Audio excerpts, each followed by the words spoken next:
사랑의 하나님 아버지, 주님의 귀한 성도들, 오늘 이 자리에 다시 한번 모아주심에 감사드립니다. 아버지여, 새 계명을 주셨사오니 너희가 서로 사랑하라고 하셨고 이웃을 사랑하는 그 자는 모든 율법을 이루었다고 하셨사오니 아버지여, 이제는 저희가 저희 이웃을 온전하게 사랑하는 쪽으로 나아갈 수 있게 도와주시옵소서. 지혜로운 넓은 마음으로 모두를 포용하는 자비와 긍휼이 있게 하옵시고, 더 이상은 판단 정죄하는 마귀의 괴계에 속지 말게 하옵소서. 이웃의 짐을 덜어주어 나의 십자가에 져줄 그때 주님께서 저희 삶의 무게를 덜어주실 줄을 믿습니다. 그렇게 그리스도 예수 안에 있는 생명의 성령의 법으로서 마음껏 자유를 누리며 살아가게 도와주시옵소서. 오늘 이 시간 성령님께서 깨닫게 하옵시고 마음은 열어주셔서 원하시는 말씀만 하게 하옵시고 생명과 진리 그리고 빛과 위로를 전달하여 주시옵소서. 이 모든 것들 전적으로 주님께 맡기오며 예수님 이름으로 기도드립니다. 아멘. 누가복음 6장 27절로 28절입니다. 누가복음 6장 27에서 28절입니다.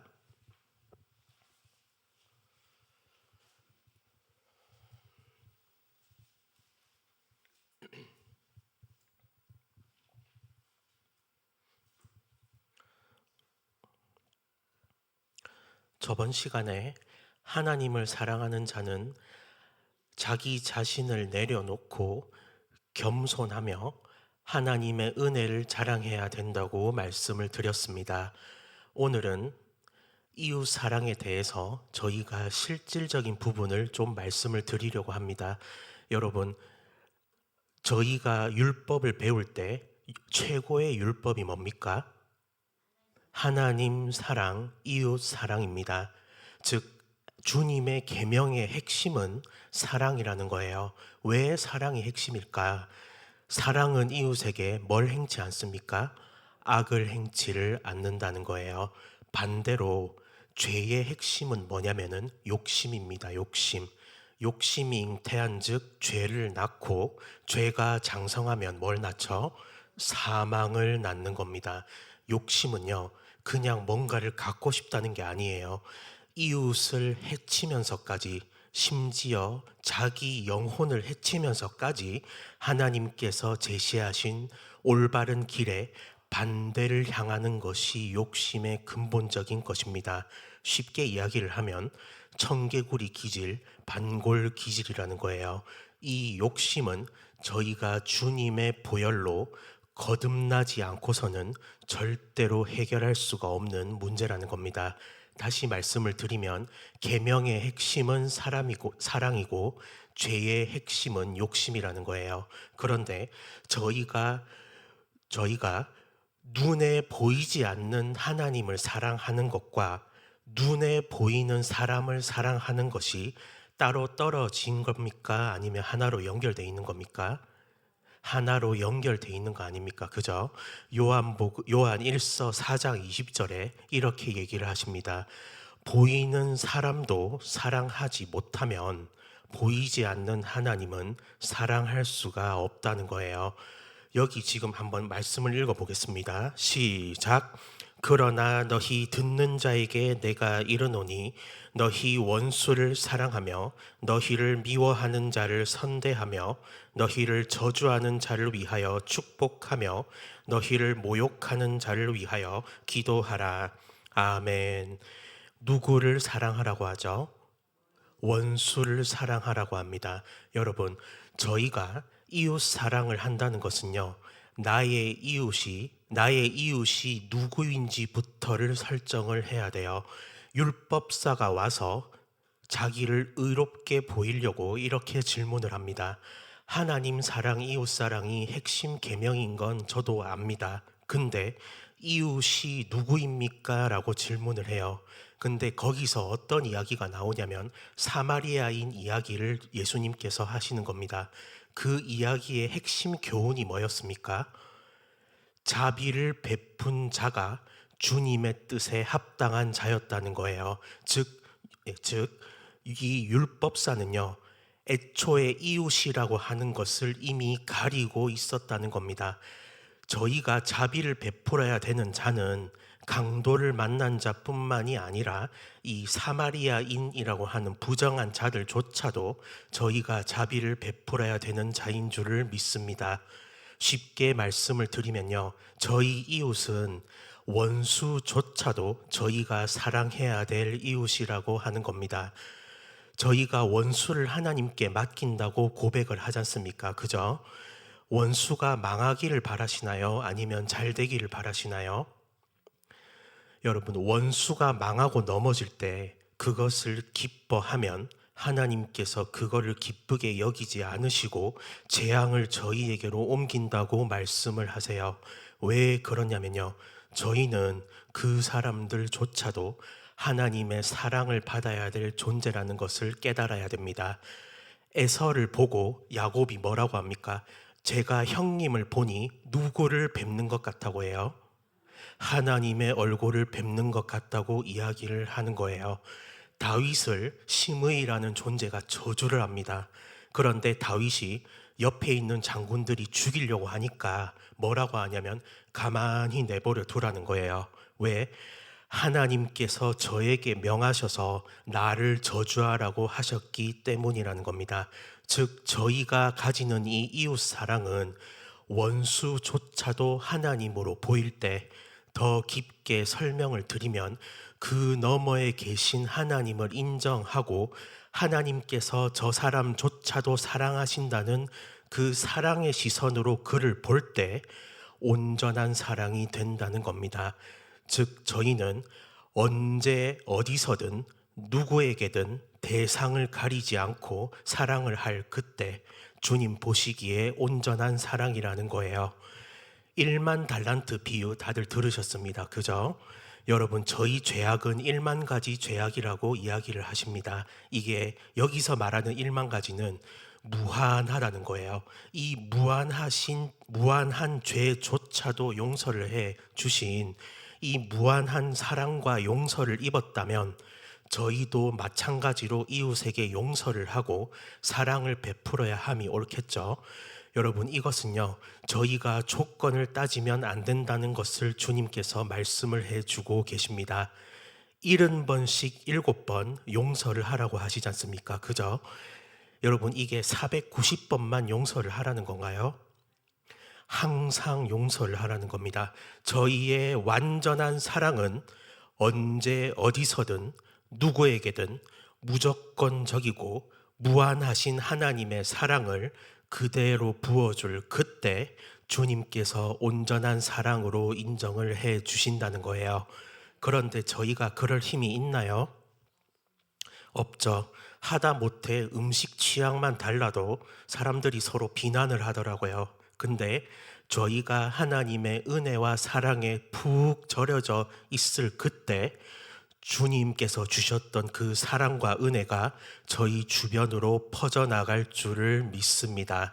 하나님의 사랑에 절여져 있는 자는 이웃의 부족함이나 안 좋은 부분을 보고도 불쌍히 여기는 마음이 있어요.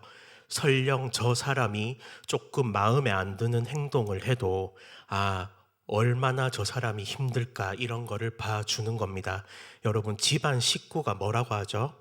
원수입니다. 여러분, 가족을 원수처럼 생각을 하세요. 여러분, 가족이 얼마나 힘드냐면 일터에서 만나는 사람은 헤어질 수가 있지 않습니까? 그죠? 친구도 마찬가지로 헤어질 수가 있어요. 그런데 가족은 헤어질 수 있나요? 없나요? 없어요. 항상 가까운 데서 떨어질 수 없이 보고 살아야 되는 대상들이 저희 가족입니다. 그만큼 저희가 서로가 서로에게 그만큼 부딪히는 일이 많은 게 가족이에요. 그 말인 즉슨 저희가 가족조차도 사랑을 하지 못하면 저 너머에 계신 하나님을 사랑할 수가 없다는 겁니다. 가족이 때로는 마음에 안 들고 그럴 수가 있겠죠. 주님 안에 하나 된 가정이 복되신 줄을 믿습니까? 그런데 믿지 않는 가족이 있으면 마음에 얼마나 걸리십니까? 그죠? 그런데 그게 저 사람이 원수짓을 한다고 보지 마시고 악한 영에 붙잡힌 가련한 영혼인 걸 봐주셔야 돼요. 저 정도 했으면, 내가 이 정도 기도를 해 드렸으면 열매가 나와야 되는 게 당연하다고 생각하실 수가 있습니다. 그런데 저희는 조상의 유전한 망령된 행실이라고 하는 것을 다 알고 계시죠?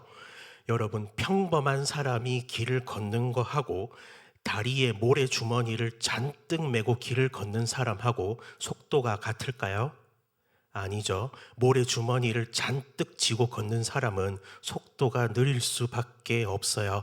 즉, 저희가 눈으로 보는 게 전부가 아니라 각 개인에게 역사를 하는 그 뒷사정은, 그 악한 영의 방해는 저희가 알 수가 없다는 겁니다. 그래서 가족의 여러 가지 안 좋은 부분을 보셨을 때도 불쌍히 긍휼히 봐주시고 그들을 위해 기도를 해 주셨으면 합니다. 그게 뭐냐? 십자가를 져 주시는 거예요. 여러분, 주님을 위한 사명과 헌신이 멀리 있는 게 아닙니다.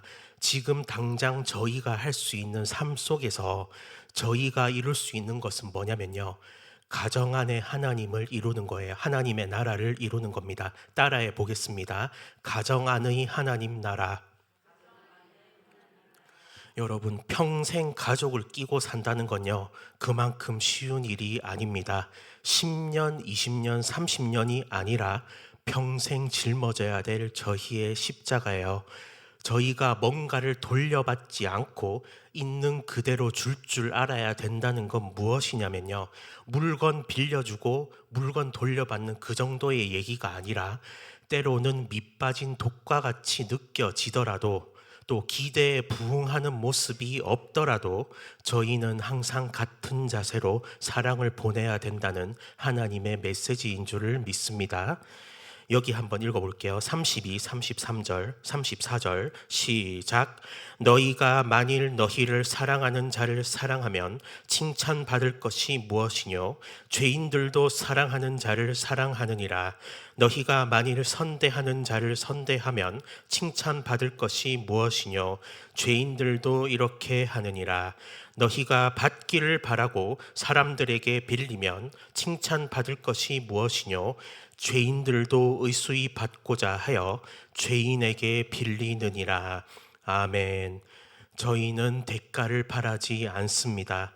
물질적인 것뿐만이 아니라도 때로는 이 사람이 나의 기대에 부응치 못하더라도 항상 같은 자세로 무조건적인 사랑, 무제한의 사랑을 주님으로 힘입어 공급해야 될 줄을 믿습니다. 여러분, 그때 뭐가 되는 줄 아세요? 하나님의 아들이 됩니다. 따라해 보겠습니다. 하나님의 아들. 저희가 사랑을 베푸는 건요, 그냥 덕스러운 사람이 된다는 게 아니에요. 하나님께서는 사랑의 본체시죠. 저희가 하나님의 사랑을 닮아감으로 말미암아 저희가 하나님 앞에 닮은 모습을 지니는 겁니다. 주님께서는 은혜를 모르는 자들에게도 항상 긍휼히 여기시고 사랑으로 기회를 주시는 분이라는 것이에요. 여기 35절 한번 읽어보겠습니다. 35, 36 시작. 오직 너희는 원수를 사랑하고 선대하며 아무것도 바라지 말고 빌리라. 그리하면 너희 상이 클 것이요 또 지극히 높으신 이의 아들이 되리니 그는 은혜를 모르는 자와 악한 자에게도 인자로우시니라. 너희 아버지의 자비하심 같이 너희도 자비하라. 아멘. 여러분, 사랑을 한다는 건 쉽게 얘기하면요, 손해를 본다는 겁니다. 여러분, 손해보는 거 좋으세요? 안 좋으시죠? 저도 좋지 않습니다. 그런데 주님께서 보실 때 귀중한 것, 주님께서 보실 때 상이 되는 건 뭐냐면요, 남을 위해서 얼만큼 손해를 보는지, 침묵 속에서 사랑과 수고 그리고 헌신을 하는지를 통해서 주님께서는 저희에게 상을 주심을 믿습니다. 사람들이 보는 외적으로 화려한 것, 자기 욕심을 채우는 것이 아니라 얼마만큼 자기를 내려놓고 자기를 베풀 수가 있냐는 거예요.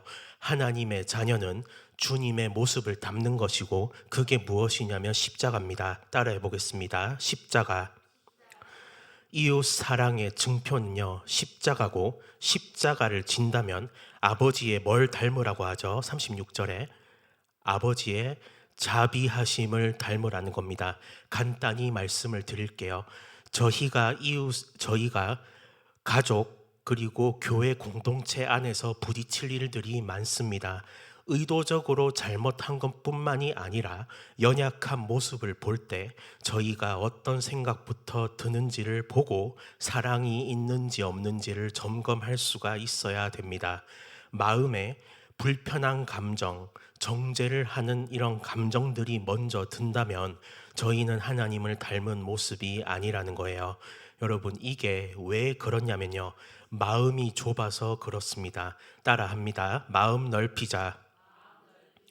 사랑을요 하려면 지혜롭게 사랑해야 됩니다. 지혜롭게 사랑한다는 것은 뭐냐면 노하우만 가진다는 게 아니에요. 성경에서 말하는 지혜의 특징은요, 지혜와 총명이 있으면 바다 모래 같은 넓은 마음이 들어온다는 겁니다.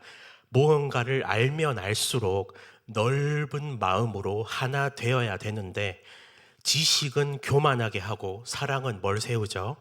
덕을 세웁니다. 여러분, 세상 지혜는요, 알면 알수록 분열, 시기, 질투, 서로 높아지려고 하는 특성이 있어요. 그런데 하나님께서 주신 올바른 지혜는 서로 하나 되고 평화되게 해 주시는 것임을 믿습니다. 설령 무엇을 안다고 했을 때 내가 누군가를 정죄하고 판단하며 잘난 척을 할 거면 차라리 주님 안에서 무식한 것이 나음을 믿습니다. 적어도 답답한 인간일 수는 있지만 죄는 안 지을 거잖아요. 그죠? 그래서 저희가 이 마음을 넓히는 이 과정이 있어야 되기 때문에 가족을 위해서도 또 교회를 위해서도 서로 부딪히는 상황에 넘어지면은 안 된다는 겁니다. 이 자비와 긍휼이 없는 자의 특징이 뭐냐면 자꾸 남을 비난을 하고 정죄를 해요. 그런데 이렇게 되면 주님께서 저희를 보고 어떻게 얘기를 하실까요? 저희 또한 주님의 사랑과 은혜를 입은 자들 아닙니까? 그죠? 주님께서 자유를 주신 자라는 거예요. 그런데 저희가 이것을 잊어 먹으면 주님께서 저희가 한 그대로 되갚아 주십니다. 저희 야고보서 한번 가볼게요. 야고보서 2장.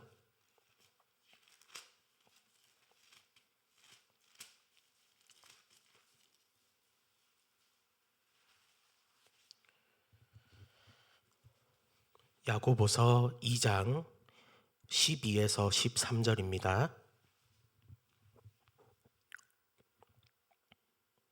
함께 읽어보시겠습니다. 야고보서 2장 12에서 13절 시작.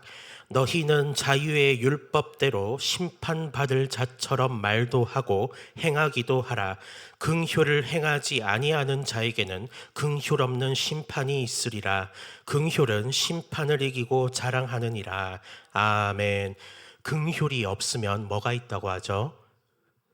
긍휼 없는 심판이 있다고 합니다. 여러분, 저희는 자유의 율법으로 사는 사람이지 더 이상 이전의 율법으로 사는 사람이 아닌 줄을 믿습니다. 저희가 로마서 8장 1절 2절을 보면 이렇게 말씀을 하시죠. 그리스도 예수 안에 있는 자에게는 결코 뭐가 없습니까? 정죄함이 없습니다. 왜 그러냐? 그리스도 예수 안에 있는 생명의 성령의 법이 모두를 해방시키셨기 때문입니다. 아멘. 여러분, 저희가 정죄함에서 벗어났으면 다른 사람에게도 정죄함을 하면 안 되는 것입니다. 자유의 신분을 얻었으면 다른 사람도 자유롭게 해드리고 짐을 덜어줘야지 그 사람을 정죄함으로 십자가를 못 박으면 안 된다는 겁니다. 저희는 십자가를 지고 그분을 따를 때 자유가 있는 것이지, 심지어는 다른 사람을 십자가에 못 박고 정죄 판단하면요, 안식은 없습니다. 여러분, 그런 자는요, 하나님께서 은혜를 끊어버리세요. 은혜를 끊으면 어떻게 될까요? 마음이 메마릅니다. 마음이 메마르면 공고해지죠. 회개가 될까요? 안 될까요? 회개가 안 됩니다. 그 자 특징이 뭐냐? 자기만 옳다고 자기 의와 지혜가 강해요. 그래서 회개치 않는 고집이 점점 강해집니다. 이게 로마서 2장 1절부터 5절까지의 쭉 내용이에요.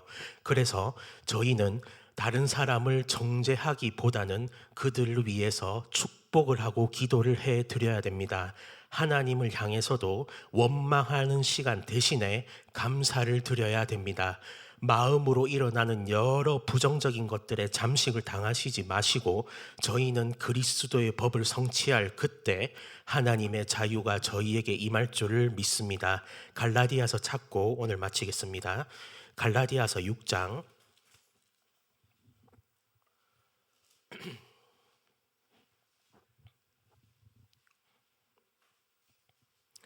갈라디아서 6장 1절로 2절 먼저 읽어보겠습니다. 시작.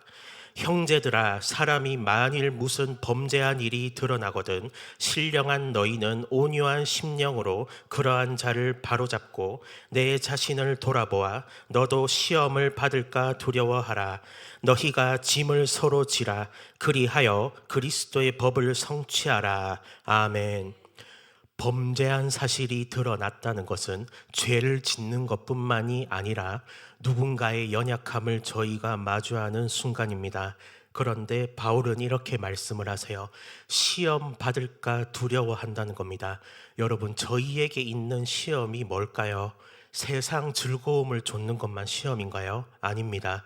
하나님을 향해서는요, 두려움, 염려, 걱정, 원망과 같은 이런 기회를 타는 것이 사탄의 계략이고 이웃을 향해서는 용서 못함, 미움, 분열을 하게 만드는 것이 사탄의 계략입니다. 그래서 고린도후서 서두에 너희가 그를 용서하고 품어라. 그것이 사탄의 계략에 속지 않도록 하기 위한 나의 조언이라고 사도 바울이 말씀을 하세요. 저희가 연약함을 보일 때 분열을 하고 떨어지면 주님의 지체로서 하나된 몸이 아닌 겁니다. 손과 발이 몸에서 떨어져 나가면 기능을 합니까? 못합니까? 못하는 거예요. 사지절단이 되는 것과 똑같습니다. 믿음의 가정, 이 믿음의 교회는 하나 되는 것이 제일 중요하다는 겁니다. 이 하나 되는 것을 유지하려면 서로 품지 않고서는 가능하지가 않다는 거예요. 그러면 저희는 서로 짐을 져줘야 됩니다. 그 자를 그냥 모른 척 하는 것이 아니라 육신적인 필요, 저 원수 같은 인간이라도 배고프면 먹이고 목마르면 마시게 하는 것뿐만이 아니라 그들의 영적인 필요도 공급을 해주는 거예요. 영적 필요를 공급해 준다는 것이 뭐냐? 그들을 위해서 기도를 드리는 겁니다. 나를 핍박하고 나를 힘들게 하죠. 솔직히 많이 버거우실 거예요. 그런데 그만큼 기도로 쌓이신 만큼 주님께서는 저희 마음을 넓게 하시고 또한 상주심을 믿는다는 겁니다. 3절, 4절 5절 읽어보겠습니다. 시작. 만일 누가 아무것도 되지 못하고 된 줄로 생각하면 스스로 속임이니라. 각각 자기의 일을 살피라. 그리하면 자랑할 것이 자기에게만 있고 남에게는 있지 아니하리니 각각 자기의 짐을 질 것임이니라. 아멘. 선줄로 생각하는 자는 넘어질까 조심하라고 말씀을 하십니다. 저희 주변에 있는 모든 것들은 저희를 향한 거울이라고 주님께서 말씀을 하고 계세요. 저희가 스스로를 돌아보면 자랑할 것이 누구에게만 있다고 합니까? 자기에게만 있다는 겁니다. 여러분, 여기 자랑할 것이 무엇이라고 생각을 하세요? 여러분, 이것은요, 저희가 다른 사람에게 보이는 티끌보다 저희 안에 있는 약한 것이 훨씬 더 많다는 것을 깨달아야 됨을 지금 말씀을 해주고 계십니다. 여러분, 욕심 많은 사람이요, 남 보고 욕심 많다고 자꾸 이야기를 해요. 교만한 사람이 남한테 교만하다고 얘기를 합니다. 왜냐하면 나도 올라가고 싶은데 저 사람이 저걸 가지니까 너무 싫은 거예요. 나도 가지고 싶은데 저 사람이 가지니까 너무 싫다는 거라고요. 즉 뭔가가 자꾸 보인다면 저희는 먼저 자기 자신을 살피고 그 들보를 빼낼 때 저희가 평안하게 안식을 할 줄을 믿습니다. 특히나 이웃 사랑에 있어서 오늘은 저희가 가정에 대해서 말씀을 드렸어요. 가족을 품는다는 게 쉽지 않은 일임을 저도 알고 있습니다. 그러나 저희 가족과 친족을 돌아보지 않는다면 불신자보다 악한 자들이라고 사도 바울이 이야기를 하지 않습니까? 그죠? 저희는 가까운 자들을 통해서 항상 보는 자들을 통해서 저희의 사랑을 점검을 할 수가 있어야 된다는 겁니다. 정리를 하면 이거죠.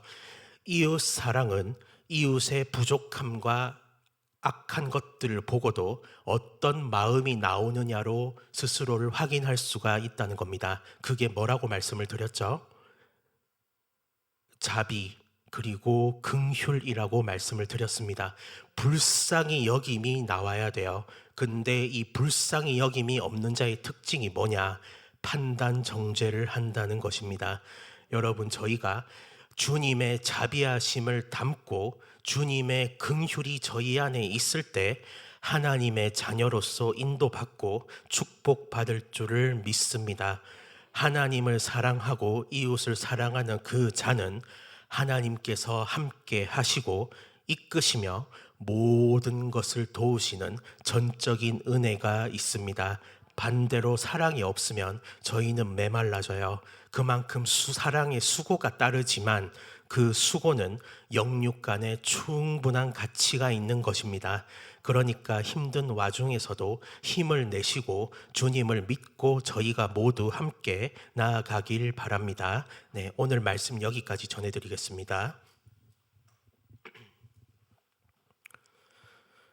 하나님 아버지, 이웃을 사랑하는 자는 모든 것을 이룬다고 하셨는데도 저희는 이웃의 작은 약한 것만 보고도 넓은 마음이 없었던 것을 자백합니다. 주님께서 저희를 용서해 주시고 긍휼히 여겨 주시고 포용해 주셨음에도 불구하고 저희의 좁았던 이 마음을 자백하오니 이제는 아버지여 보답하는 그 마음으로 바다 모래 같은 무한한 사랑과 긍휼로 확장되게 하옵소서. 아버지여, 사랑 가운데 뿌리를 내린다고 하셨고 사랑 가운데 주님의 장성한 분량을 채울 수 있음을 믿습니다.